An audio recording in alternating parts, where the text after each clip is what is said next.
꿈꾸는 사람, 하나님 앞에서 선한 소원을 가지고 기도하는 사람이 하나님의 인도하심을 우리가 깨달을 수도 있어요. 예, 다윗도 그랬고 요셉도 그랬고 항상 우리 성경에 보면은 선진들이 보면은 거룩한 꿈을 꾸죠. 미션을 품고 예, 갈렙도 그랬고 예, 여호수아도 그랬죠. 모든 일의 시작은 꿈으로부터 시작이 된다. 항상 선한 꿈을 꿔야 된다. 저는 예, 솔로몬의 이 말씀에 3,000개나 되는 잠언을 얘기를 했어요. 그죠? 1,000곡이 넘는 시편을 예, 노래했어요. 참 대단한 시인이고 그 많은 것들을 어떻게 그렇게 해서 지어서 이렇게 올릴 수 있었을까? 참 그 하나만 가지고도 감탄을 금하지 않을 수가 없습니다. 하나님께서 하나님 나라를 이루기 위해 나에게 가라고 말씀하시는 길을 듣고 그 꿈을 꾸는 사람이 되는 저와 여러분 되시기 바랍니다.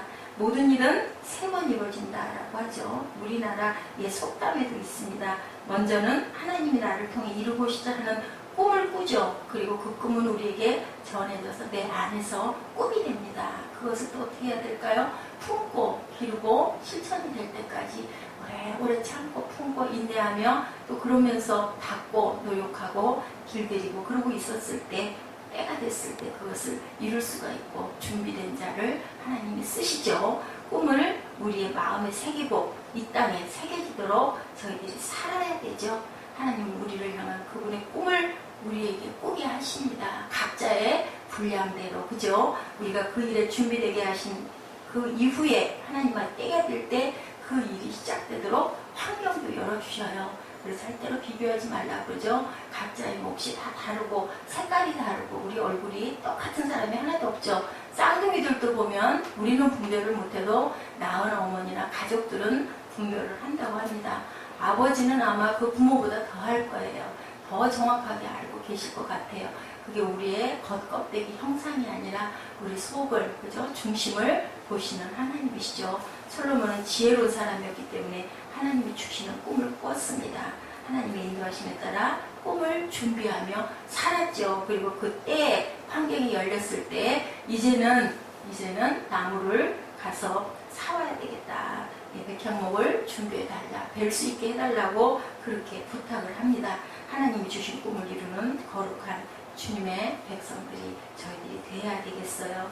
꿈꾸는 자 요셉의 이야기 여러분들 너무 잘 아시는 이야기입니다. 예, 자주 듣는 그러한 그 내용인데요. 저는 이 말씀 중에서의 꿈꾸는 자 하나님의 사람인데 참 어려운 일을 했구나. 그 형제들에게 저는 그 성경을 보면서도 그랬어요. 아이고 고소하다. 한번 그냥 아주 좀 혼을 좀 내줄 수도 있는 좋은 기회구나 이런 생각을 했는데도 요셉은 그렇게 예 절대로 걱정하지 말라고 그러죠. 작은 시련에도 넘어지는 우리들이 요셉의 마음을 닮아야 할 줄로 믿습니다. 신앙의 선배인 요셉에게 꼭 물어보고 싶은 얘기죠. 어떻게 그런 마음을 가질 수 있었습니까? 요셉도 사람인지라 엄청난 고민과 번민에 빠진 긴 세월이 있었을 것이에요. 우리가 성경에 기록된 것은 딱 단순하게 전혀 그런 마음을 먹지 않았고 이랬다라고 하지만 얼마나 마음의 원망과 분노와 미움과 한탄이 많았겠습니까? 그 모든 것을 위해서 항상 기도했을 것입니다. 요셉이 나중에 이집트의 총리가 되리라고 스스로 알았겠습니까? 알고 있었으면 여유 있게 웃을 수도 있고 축복할 수도 있고 절대로 나는 더 잘 될 것이니까 할 수도 있는데 그렇지 않았죠. 그 세월을 흘린 다음에 우리가 항상 아들을 주시기까지 희생했던 하나님의 마음이 이 마음이 아니었을까. 요셉이 품었던 마음 물론 뭐 비할 바가 없지만 우리가 그런 마음을 본받아야 할 줄로 믿습니다. 예, 우리가 항상 창세기 45장 2절부터 45장 8절의 말씀 요셉이 방성대곡하니 애굽 사람에게 들리며 바로의 궁중에 들리더라. 얼마나 보고 싶었고 얼마나 한이 있었고 얼마나 아픔이 있었으면 방성대곡을 했을까. 3절에 요셉이 그 형들에게 이르되 나는 요셉이라 내 아버지께서 아직 살아계시니까 형들이 그 앞에서 놀라며 능히 대답지 못하죠. 양심이 얼마나 가책과 얼마나 두려움과 무서움과 공포가 그렇잖아도 그 즈음에 감옥에 사흘 갇혀 있으면서도 우리가 바울을 그렇게 하면 안 됐던 거였다라고 가책이 갔었는데요. 요셉이 형들에게 이르되 내게로 가까이 오소서. 그들이 가까이 되니 가로되 나는 당신들의 아우 요셉이니 당신들이 애굽의 판자라. 당신들이 나를 이곳에 팔았으므로 근심하지 마소서, 한탄하지 마소서 이렇게 얘기를 합니다. 예, 하나님의 생명을 구원하시려고 나를 당신들 앞서 보내셨나이다. 이 땅에 2년 동안 흉년이 들었으나 아직 5년은 기경도 못하고 추수도 못할지라. 하나님의 큰 구원으로 당신들의 생명을 보존하고 당신들의 후손을 세상에 두시려고 나를 당신들 앞서 보내셨나니 그런즉 나를 이리로 보낸 자는 당신들이 아니요 하나님이시라. 하나님이 나로 바로의 아비를 삼으시며 그 온 집의 주를 삼으시며 애굽 온 땅의 치리자를 삼으셨나이다. 네, 이렇게 고백합니다. 언약 가문의 애굽 그 과정의 주역들의 그러한 얘기를 이렇게 하고 있습니다.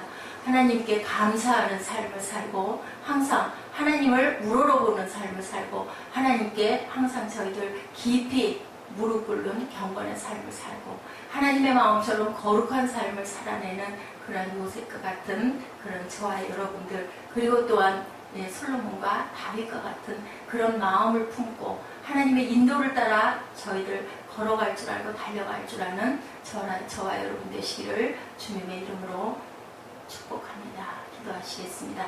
하나님 감사합니다. 아버지 오늘 귀한 말씀 주셨습니다. 저희들 아버지 주님의 마음을 담게 하시고 주님의 마음을 품게 하시고 주님의 마음을 주님 저희들 행하는 저희들 되게 하여 주시옵소서. 오늘 하루 저희들 더위 가운데 지켜주시고 아버지께서 인도하시고 아버지께서 이끌어주시고 아버지께서 깨우쳐주시고 아버지께서 귀한 하나님의 꿈을 품고 나아가는 저희들 준비된 자들 되게 하여 주옵소서. 감사드리옵고 예수 그리스도의 이름으로 감사하며 기도드렸습니다.